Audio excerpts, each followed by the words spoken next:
obedecer.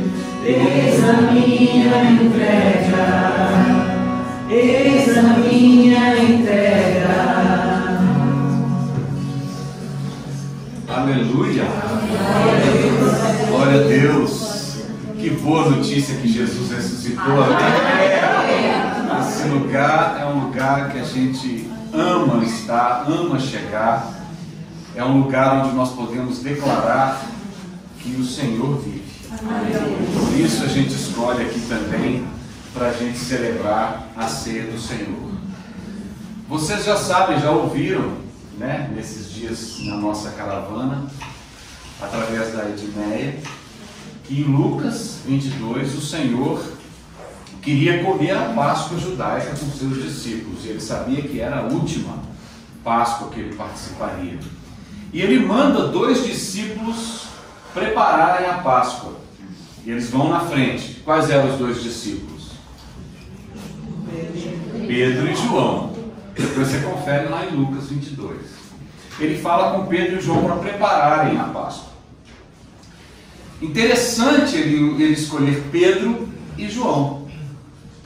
E nessa cerimônia, é a primeira vez, como nós já ouvimos aqui, que ele se declara o Cordeiro. Que ele diz sobre ser o corpo dele, o pão que seria partido, o sangue dele, o sangue da nova aliança.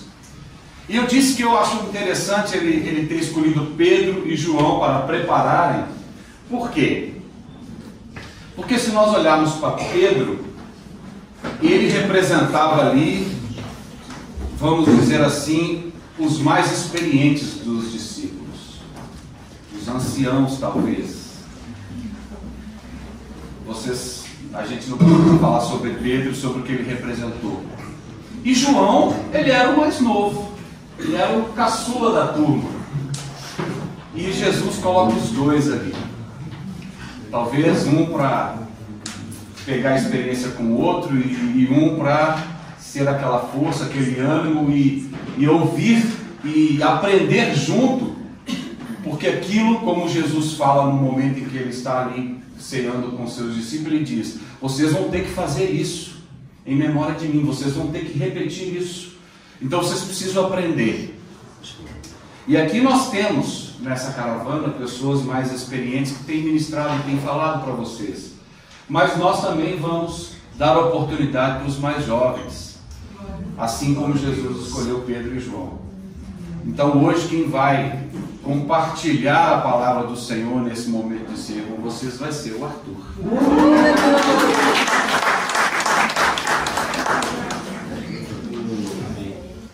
Graça e paz.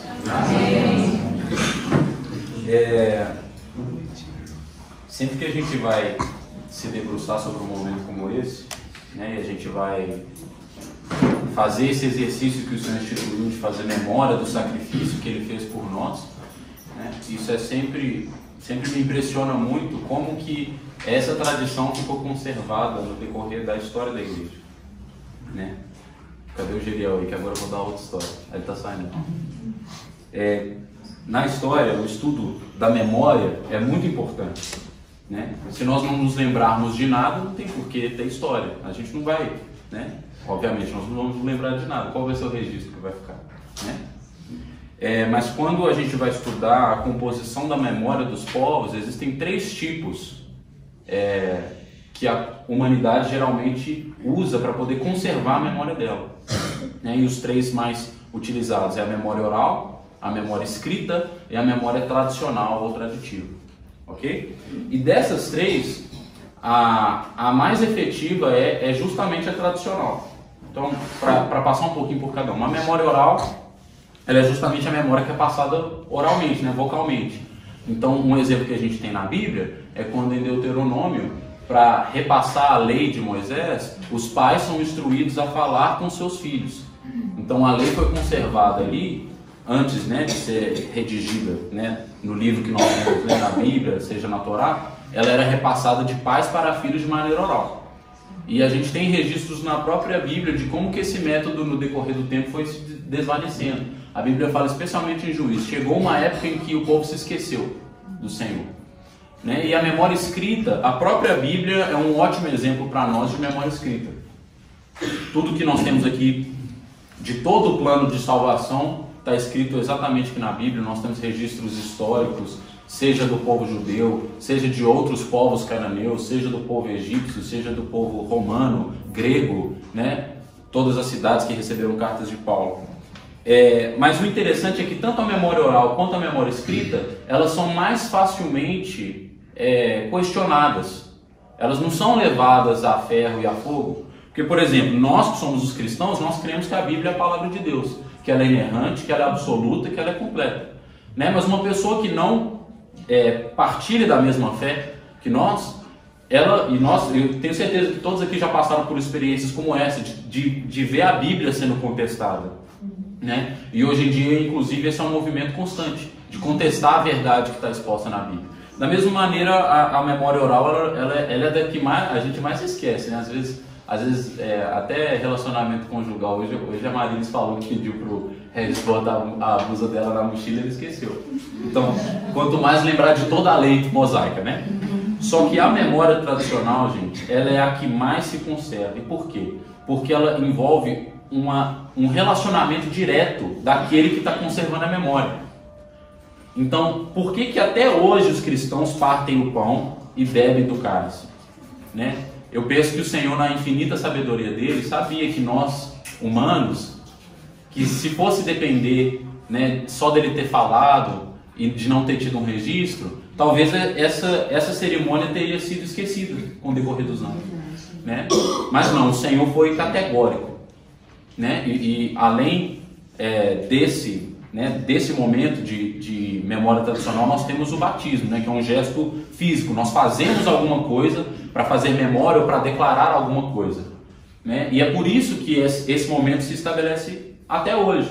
Se entrar um descrente aqui e ver nós partindo o pão, bebendo o cálice, eu duvido que ele vai falar: não, na verdade eles estão fazendo alguma coisa pagã aí, que eles não sabem, que se perdeu na memória. Não, aqui é muito claro.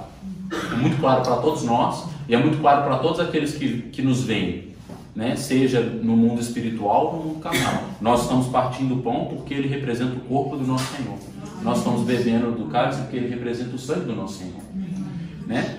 Só que esse gesto, isso que nós vamos fazer, o ato de fazer memória de Cristo, como ele nos mandou, né? O meu pai citou Lucas 22, precisamente, quando ele falou, né, fazer isso em memória de mim. Não é algo que nós devíamos fazer, fazer memória, né, do sacrifício do Senhor, não é algo que nós devíamos fazer só nesse momento, né? Nós precisamos de carregar isso dentro de nós em todo momento, em tudo que nós fizermos, em todas as circunstâncias da nossa vida, seja em qualquer situação.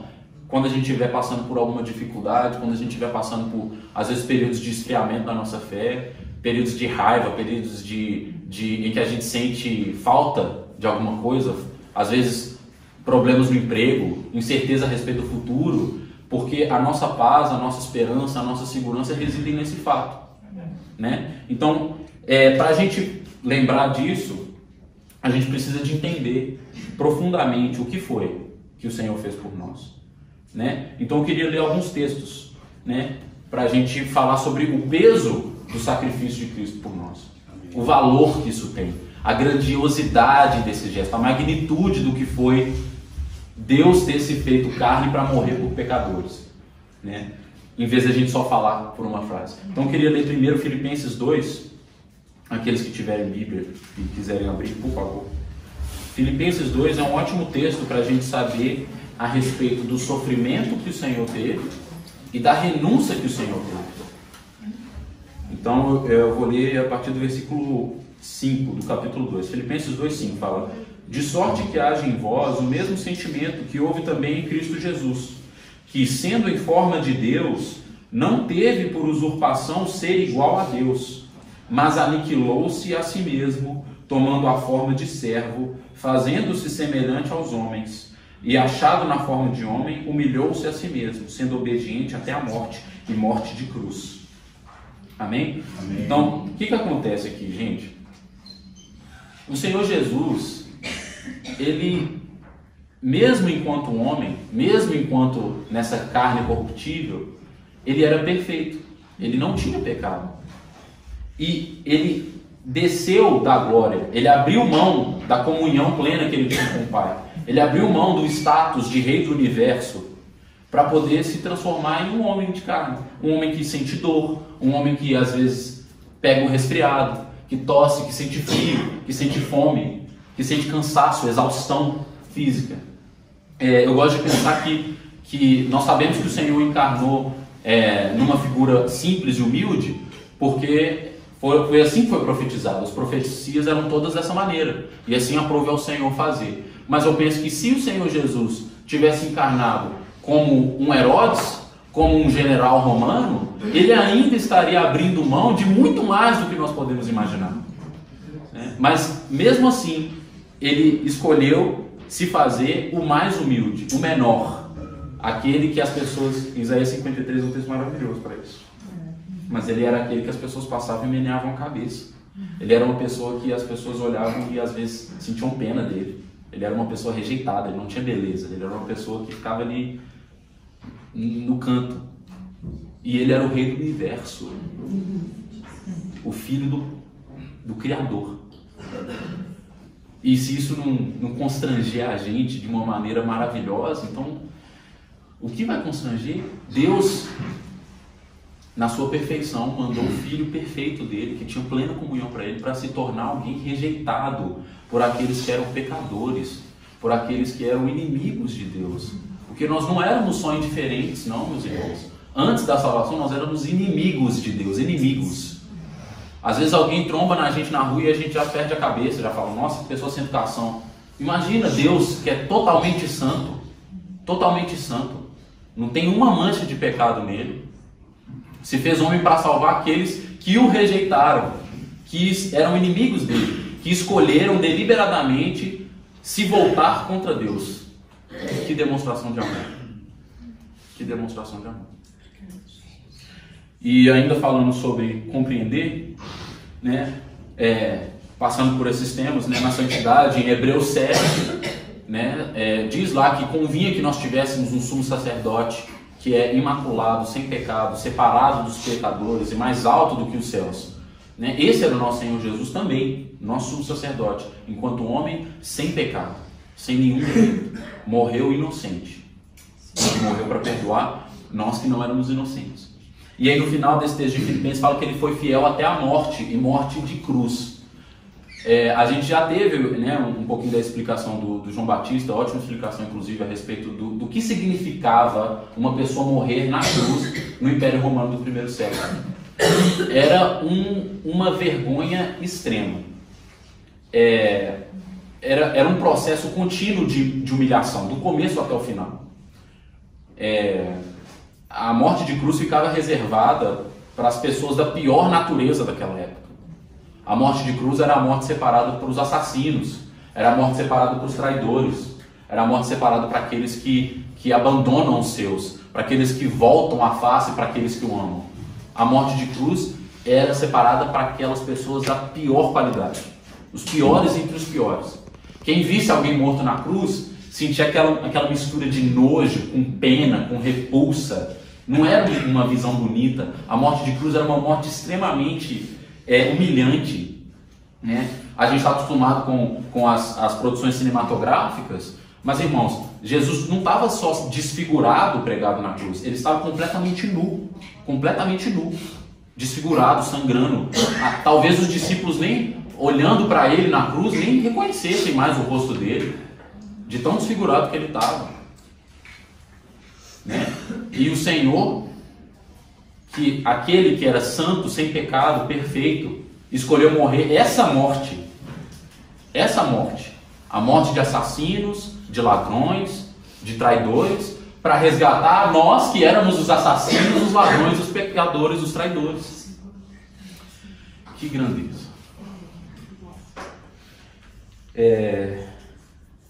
Então, voltando um pouco e pensando em como que nós precisamos de lembrar dessa obra grandiosa o tempo inteiro, ter na nossa mente o peso que foi isso que o Senhor fez, tudo que ele abriu mão, tudo que ele sofreu. eu me lembro muito do livro de Jó. Eu gosto muito desse livro, se não o meu favorito do Velho Testamento, um dos meus favoritos. E Jó, e o próprio Senhor testemunhou disso no começo do livro, era um homem justo. O próprio Senhor falou isso de Jó. Mas apesar de Jó ser um livro extremamente complexo de a gente entender e interpretar, a gente consegue perceber que na história de Jó, o grande problema que ele enfrentou foi que, na verdade, ele não compreendia de fato por que todas aquelas coisas ruins estavam sobrevindo a ele. Realmente, Jó não blasfemou contra o Senhor. Jó não levantou a voz para questionar o Senhor. E aí, às vezes, eu penso que isso é algo que nós aqui, nós os que somos regenerados, nós também dificilmente o faríamos, né? Eu acho que nós temos uma certa, um incentivo uns com os outros, de você está passando por dificuldade, confie, descanse no Senhor. E isso é ótimo, isso é maravilhoso, nós devemos ter isso mesmo. Mas eu percebo, eu interpreto que o problema de Jó, a situação de Jó, é que Jó, ao não entender o que estava acontecendo, né, em várias passagens, quando Jó está discutindo com seus amigos, ele fala, não, se eu requerir com o Senhor, ele vai me dar razão. Se eu me colocar diante do Senhor e conversar com ele, ter com ele, eu sei que ele vai me dar razão. Mas ele não percebia que naquela situação, se Jó tivesse razão, é porque o Senhor estaria errado. O que Jó ia requerir com o Senhor? Senhor, acho que você cometeu algum erro e não era para eu estar sofrendo isso tudo aqui, não. Acho que você errou, cara. Você devia estar fazendo isso com aquele outro ali que não te conhece. Aquele outro ali que não é justo. Então, a gente precisa de examinar a gente. A gente precisa de olhar para dentro de nós e pensar, será que às vezes, sem abrir a minha boca, eu não estou blasfemando o Senhor? Eu não estou falando, Senhor, você me mandou essa dificuldade, você me mandou esse desemprego, você me mandou essa fome, você me mandou essa dor, né, esse luto. Então o Senhor provavelmente está errado, eu não sou filho, eu não sou remido pelo sangue. Por que o Senhor está fazendo isso comigo?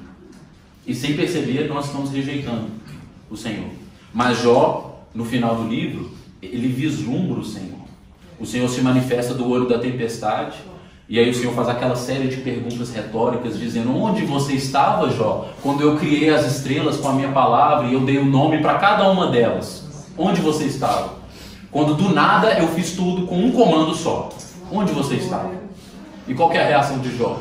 Ele coloca cinza sobre a cabeça e fala, Senhor, eu não sou nada, Senhor. E da mesma forma como Jó vislumbrou o Senhor do olho daquela tempestade, nós temos que vislumbrar a cruz. Nós temos que passar pelas dificuldades da nossa vida e não dizer, Senhor, eu não mereço isso. É dizer, Senhor, eu sei que o Senhor sabe todas as coisas. Eu sei que os meus dias estão contados. Eu sei que o Senhor já escreveu cada um deles. Então não importa a dor que eu passe nessa terra. Não importa o sofrimento que eu passe nessa terra. Não importa que eu perca. Não importa nem, Senhor, que eu morra. Porque o Senhor fala em João 11 que Ele é a ressurreição e a vida. E aquele que crê nele, ainda que morra, viverá. Amém? Amém. Então, para encerrar, basicamente o incentivo que eu gostaria de trazer para os irmãos para esse momento, enquanto vocês tomam do pão e do cálice, de se concentrarem no Senhor. Eu acho que essa é a palavra-chave. Tem muitas palavras que nós podemos usar para caracterizar esse momento. Nós podemos falar de amor, de misericórdia, de salvação, né? É um momento riquíssimo, mas o que eu gostaria de incentivar cada um de vocês nessa manhã é buscar no Senhor contentamento. Porque quando nós compreendemos que nós recebemos o maior presente, que é a salvação, nós recebemos ela de graça, sem merecer, então a gente precisa de ser convencido pelo Senhor de que nós não necessitamos, nós verdadeiramente, irmãos, não necessitamos de mais nada. De mais nada. A Bíblia fala em Eclesiastes 3, versículo 11, que o Senhor colocou no coração do homem o anseio pela eternidade. E o Senhor, de maneira tão maravilhosa, através do clamor de Pedro, em João 6, 68, fala, para onde nós iremos ir, Senhor, se só Tu tens as palavras de vida eterna. Então existe um buraco no nosso coração que é do tamanho da eternidade. E só o Senhor Jesus vai preencher esse buraco. E quando Ele preenche, não vai ter mais nada que vai substituir. Você pode buscar essa satisfação no dinheiro, você pode buscar essa satisfação no status, você pode buscar no sexo, você pode buscar em várias coisas. Você vai continuar vazio, porque o buraco no nosso coração é do tamanho do Senhor Jesus. E Ele deseja habitar no nosso coração. Que seja assim, não só enquanto nós estamos aqui, em momentos conjuntos, mas quando nós estivermos sozinhos, quando nós voltarmos para o Brasil, estivermos entre os nossos, cada um na sua congregação, com os nossos cônjuges, com os nossos irmãos de sangue, com as nossas famílias, nós precisamos de buscar do Senhor esse contentamento. Senhor, eu sei que nem tudo vai ir da maneira que eu quero. Eu sei que vão ter dias em que eu vou sofrer muito, mas o Senhor sabe todas as coisas. Isso aí. Minha vida pertence ao Senhor e isso me basta. E eu estou contente em saber disso. Amém?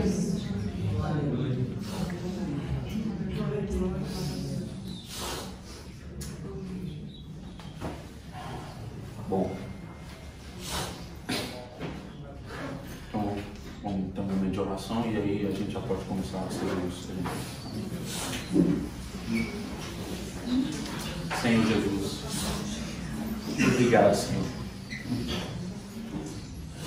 Obrigado, Senhor, pelas suas palavras. Senhor, nós não somos dignos nem de proferir o Teu nome, Senhor. Nós não somos dignos de nada. Nós não somos merecedores de nada.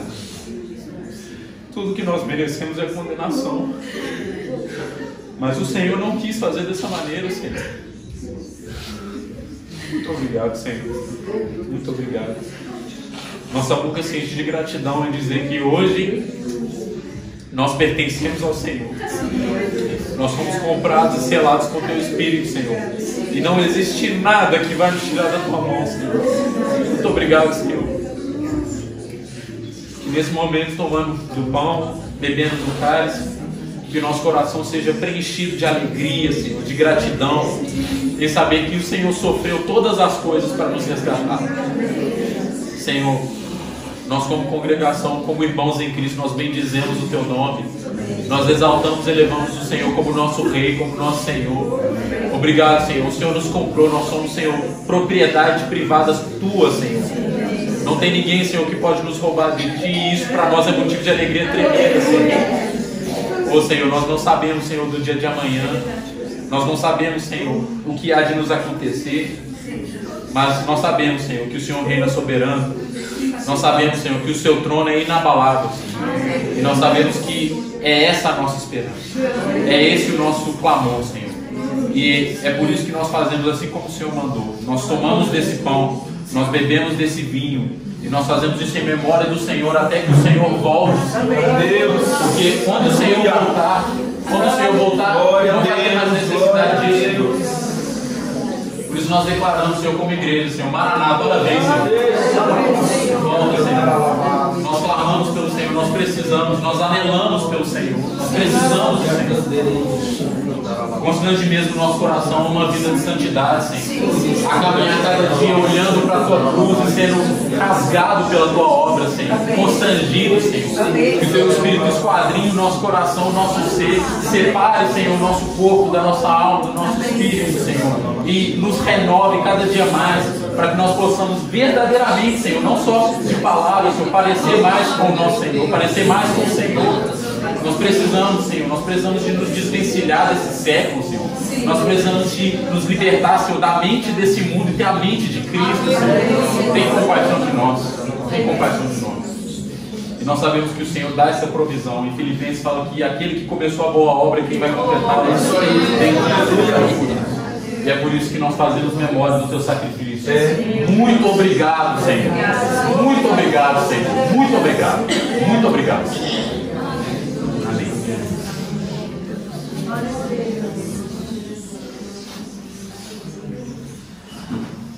É hora de nós avaliarmos a nós mesmos. A Bíblia diz que a gente não deve comer do corpo e do sangue indignamente. Então, é hora de você contemplar o seu próprio coração, pedir perdão ao Senhor por alguma palavra, por alguma atitude, por algum pensamento. É o momento de nós, cada um de nós, examinarmos a nós mesmos e servirmos o corpo e o sangue de Cristo. Amém.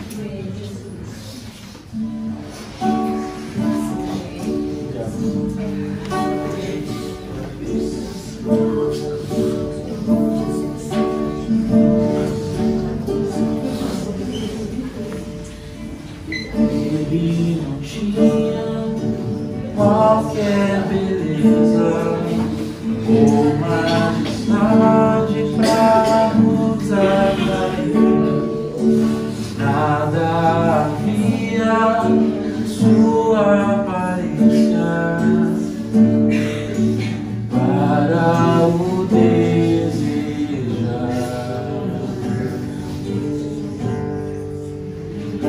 Rejeitado entre os homens, ainda assim carregou nossas dores.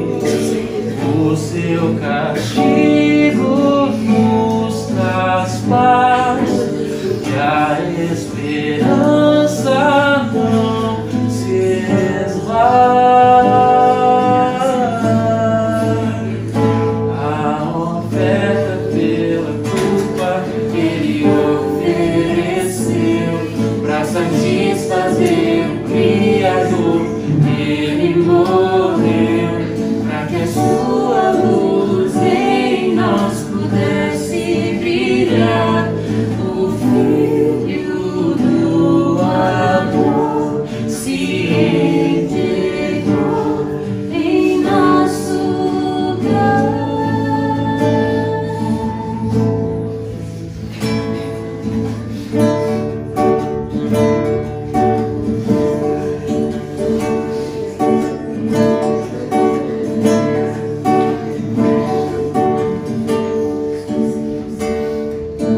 Mas rejeitado dentre os homens, ainda assim carregou nossas dores. O seu castigo nos traz paz, e a esperança não se esvai. A oferta pela culpa Ele ofereceu para satisfazer o Criador. Ele morreu para que a sua luz em nós pudesse brilhar. O Filho do amor se entregou em nosso lugar.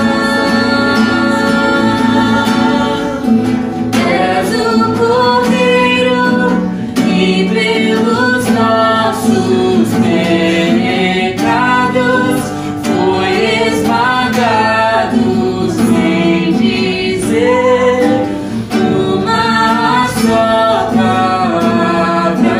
Se entregou aos cravos, derramou sua vida até a morte, provando a ira amarga pra nos dar sua doce graça e nos fazer viver.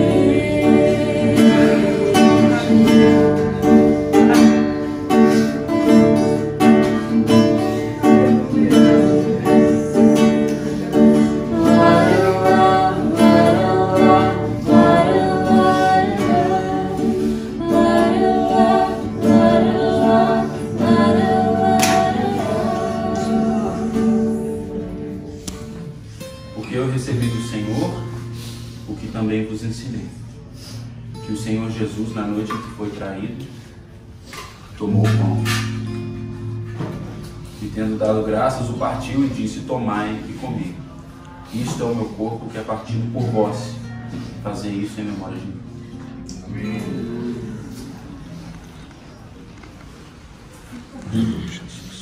Semelhantemente também, depois de cear, tomou o cálice, dizendo: este cálice é o Novo Testamento no meu sangue.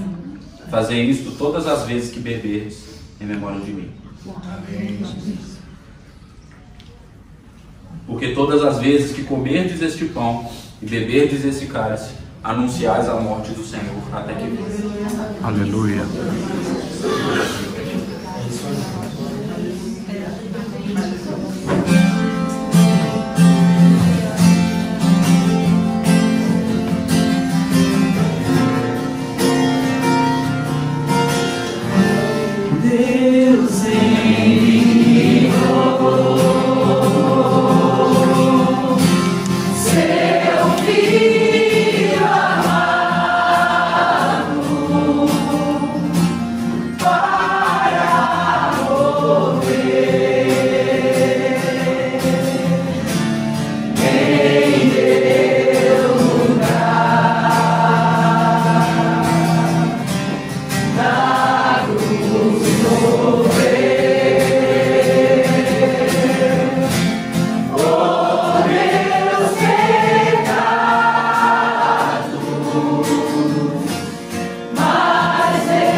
cruz.